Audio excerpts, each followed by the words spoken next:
Shalom saudaraku di dalam nama Tuhan Yesus Kristus. Bertemu lagi dengan saya Pendeta Novel Saragi. Firman Tuhan yang menyapa kita pada saat ini tertulis dalam 1 Tesalonika 3 ayatnya yang ke-9 sampai ayatnya yang ke-13. Namun sebaiknya kita bersatu dulu di dalam doa. Kita berdoa. Bapa di dalam sorga, terima kasih Tuhan buat waktu yang indah Kau berikan bagi setiap kami. Terima kasih buat hari-hari yang kami lalui, kami teramat percaya Tuhan selalu ada merangkai hari-hari hidup kami. Tuhan Yesus yang baik, satu kerinduan kami mau dengar-dengaran akan firman-Mu. Maka berfirmanlah Engkau Tuhan, sebab kami siap untuk menerimanya. Amin. Saudaraku di dalam nama Tuhan Yesus Kristus, sahabat kekasih hati terbaik di dalam Tuhan Yesus Kristus, seperti yang saya sebut tadi, firman Tuhan tertulis dalam 1 Tesalonika 3 ayat yang 9 sampai ayatnya yang ke-13. Begini firman Tuhan.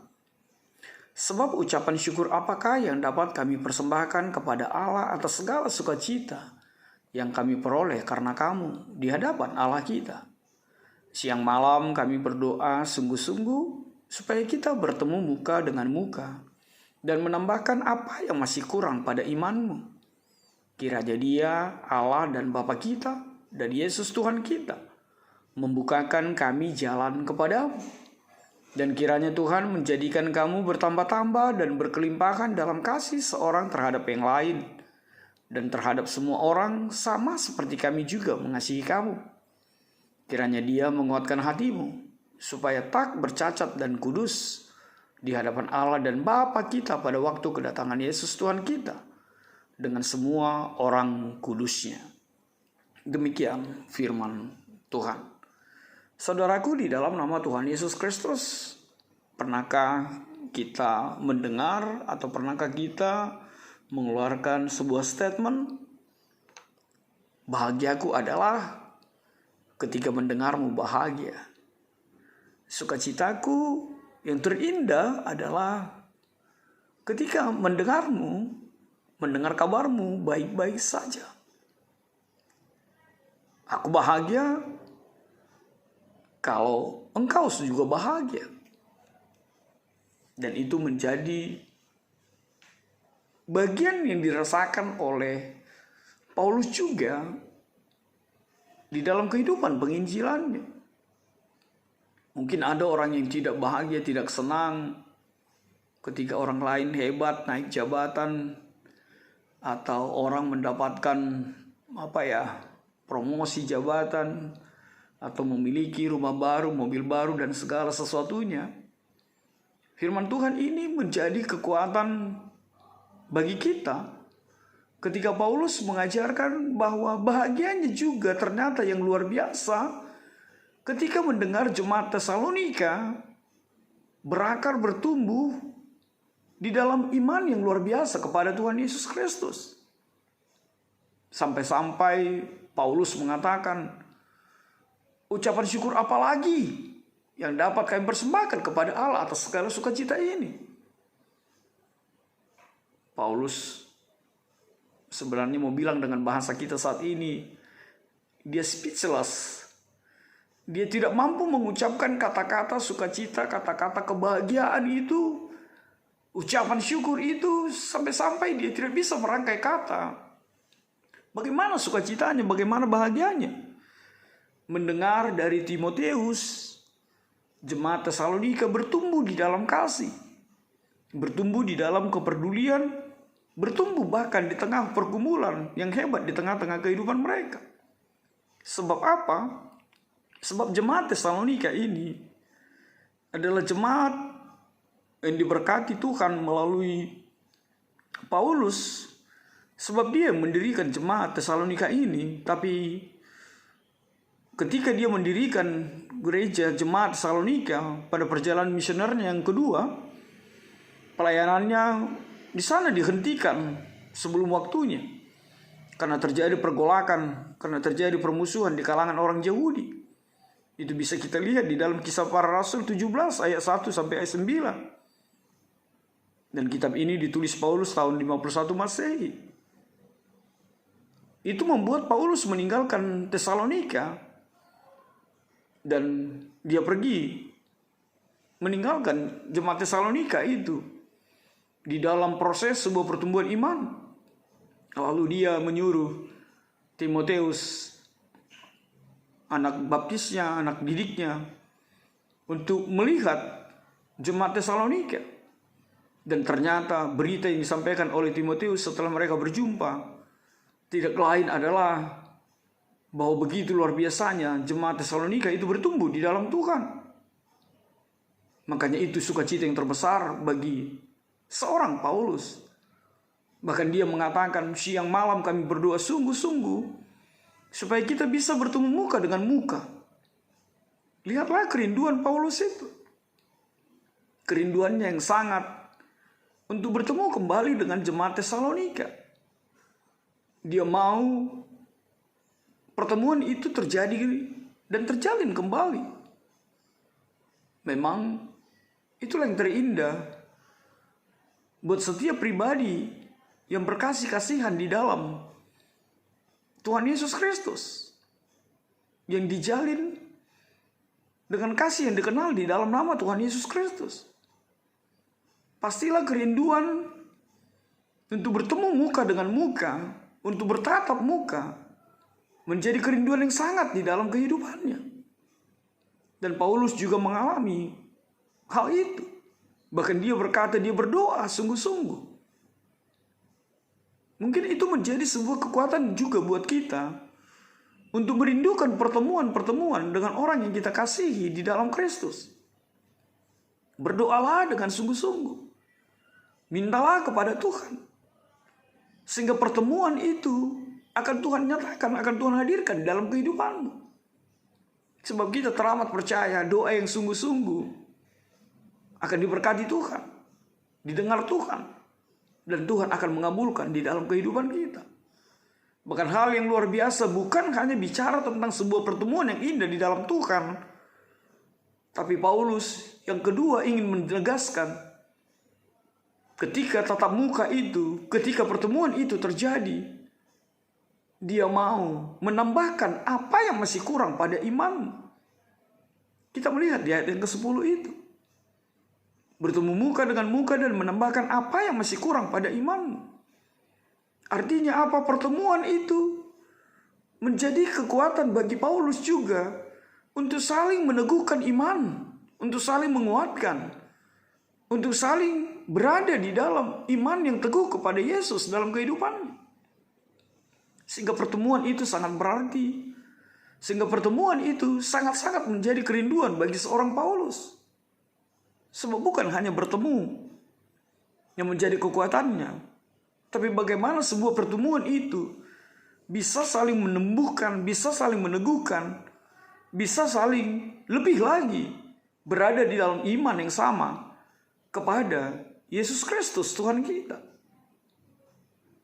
Bahkan di ayat yang ke-11 firman Tuhan mengatakan, kiranya Dia Allah dan Bapa kita dan Yesus Tuhan kita membukakan kami jalan kepadamu.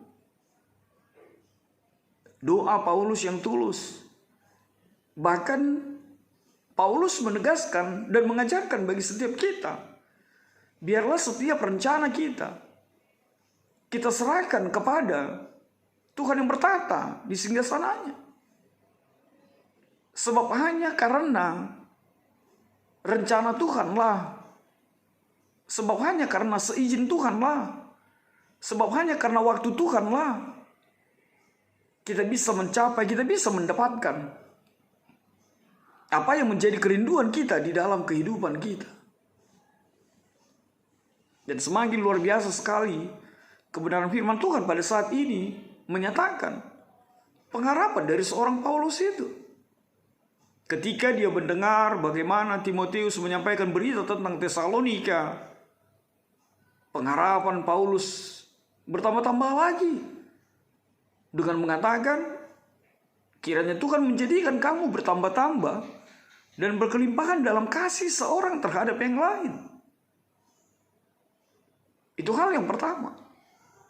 Agar iman itu menjadi iman yang nyata, dengan mengasihi satu dengan yang lain. Dan hendaknya itu menjadi kuat setiap kita. Bahwa wujud iman kita kepada Tuhan Yesus itu adalah kita saling mengasihi satu dengan yang lain. Dan kita memprioritaskan orang-orang di sekitar kita terlebih dahulu. Orang-orang yang memberikan kekuatan bertonton, orang-orang yang memberi kekuatan ketika kita terhempas, orang-orang terdekat dengan kita. Lalu yang kedua dikatakan, saling mengasihi terhadap semua orang, baru kita keluar mengasihi orang-orang di luar komunitas kita. Bahkan hal yang luar biasa, Paulus menegaskan, sama seperti kami juga mengasihi kamu. Begitulah gembala yang baik, begitulah pendeta, begitulah imam yang sesungguhnya. Kasihnya itu tidak dibatasi oleh ruang, waktu, dan tempat. Kalau Paulus tidak pun berada di Tesalonika, kalau Paulus pun jauh dari jemaat Tesalonika, itu tidak pernah memutuskannya. Itu tidak membatasi kasihnya kepada jemaat Tesalonika pada saat itu. Saudaraku, di dalam nama Tuhan Yesus Kristus,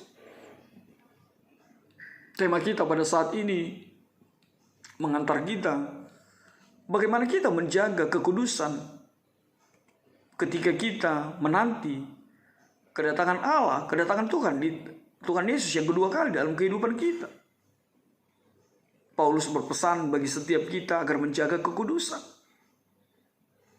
Itu yang dikatakan di dalam ayat yang ke-13 itu.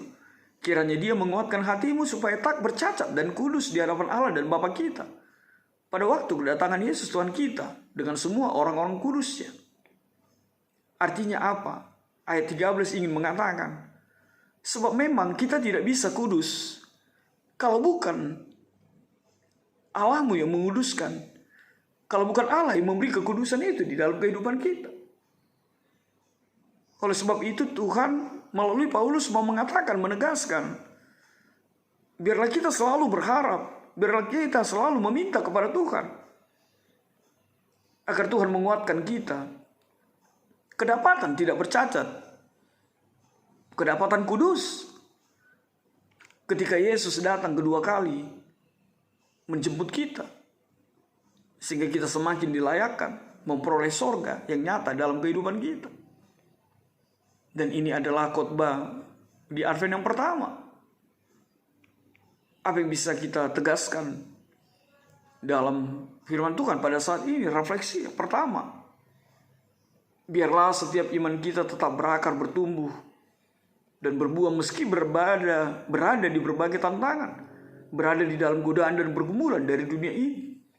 Sama seperti jemaat Tesalonika, meskipun mereka banyak pergumulan, banyak tantangan, tapi iman mereka tetap berakar, bertumbuh, dan berbuah di tengah-tengah kehidupan mereka. Yang kedua, tetaplah terkoneksi satu dengan yang lain. Terlebih terkoneksilah kepada Allah, dan tidak ada putus-putusnya yang memberi kekudusan kepada kita.